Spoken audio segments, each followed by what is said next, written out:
Assalamualaikum warahmatullahi wabarakatuh. Perkenalkan, nama saya Raja Muhammad Yusuf Akar, NIM 123120147, mahasiswa IAIN Pontianak, jurusan Hukum Keluarga Islam. Hari ini saya akan menjelaskan tentang materi yang berkaitan dengan PTWN, yang akan berisi tentang sejarah PTWN, kompetensi PTWN, objek dan subjek PTWN, penyelesaian sengketa PTWN, serta asas-asas hukum dalam PTWN.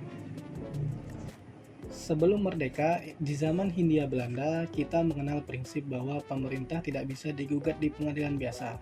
Jika rakyat merasa digugat oleh pejabat kolonial, mereka hanya bisa mengadu ke pejabat tersebut atau atasan pejabat tersebut. Tidak ada lembaga independen yang bisa membatalkan keputusan pemerintah. Hal ini menciptakan jarak lebar antara penguasa dan juga rakyat. Setelah merdeka, para pendiri bangsa sudah mencita-citakan adanya peradilan administrasi negara. Hal ini tertuang secara implisit dalam penjelasan Undang-Undang 1945 yang menyatakan bahwa Indonesia adalah negara hukum, bukan negara kekuasaan.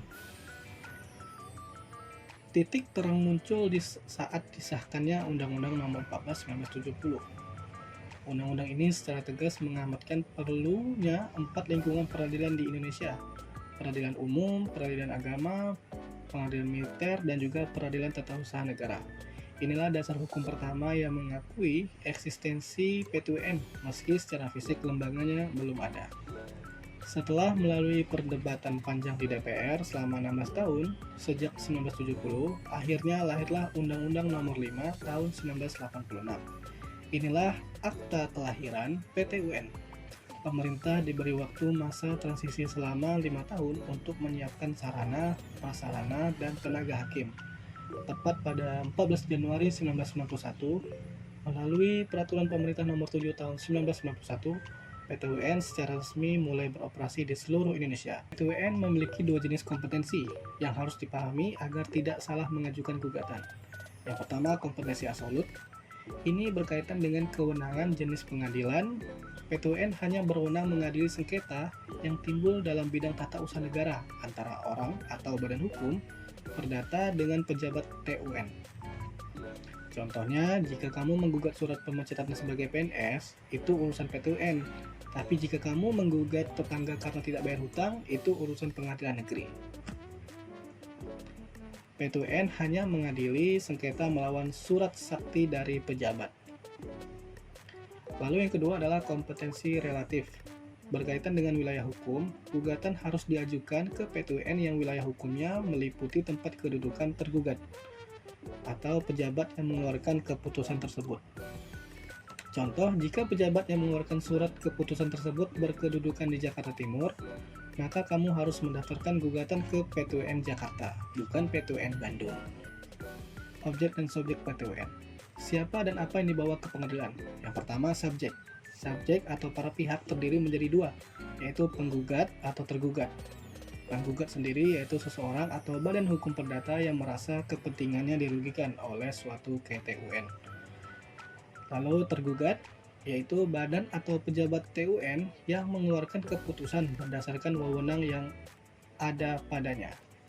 Contohnya Pak Budi atau orang perorangan, atau PT Maju Jaya badan hukum bertindak sebagai penggugat melawan wali kota atau kepala kantor pertahanan sebagai tergugat. Lalu yang kedua, objek PTWN.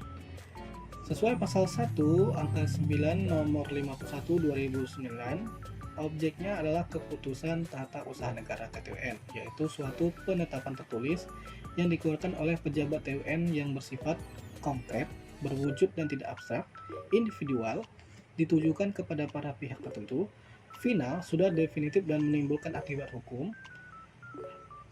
Contoh dari objek ini adalah surat keputusan pencabutan izin usaha pertambangan. Ini konkret, berwujud surat, individual, ditujukan spesifik ke perusahaan tersebut, dan final, sudah berlaku dan langsung menimbulkan kerugian. Nah, proses hukum di PTWN cukup unik dibandingkan peradilan perdata biasa. Yang pertama ialah upaya administratif. Sebelum ke pengadilan, jika ada prosedur keberatan atau banding administratif di instansi pemerintah terkait, penggugat wajib menempuh jalur itu dulu, sesuai dengan pasal 48 Undang-Undang Nomor 5 1986. Contohnya, sebelum ke pengadilan, jika kamu keberatan dengan SK gubernur, kamu harus kirim dulu surat keberatan dulu ke gubernur. Jika tetap menolak, baru bawa ke PT UN. Selanjutnya, prosedur dismissal. Selanjutnya, prosedur dismissal. Ini adalah pemeriksaan administratif oleh ketua pengadilan. Di sini gugatan bisa langsung ditolak jika dianggap tidak masuk akal atau salah alamat. Contohnya, ketua pengadilan akan menolak gugatan di awal jika ternyata yang digugat adalah surat edaran, karena surat edaran bukan PT-UN. Ini tahap seleksi administratif. Lalu yang ketiga, pemeriksaan persiapan. Hakim akan melakukan rapat permusyawaratan untuk melengkapi gugatan yang kurang jelas.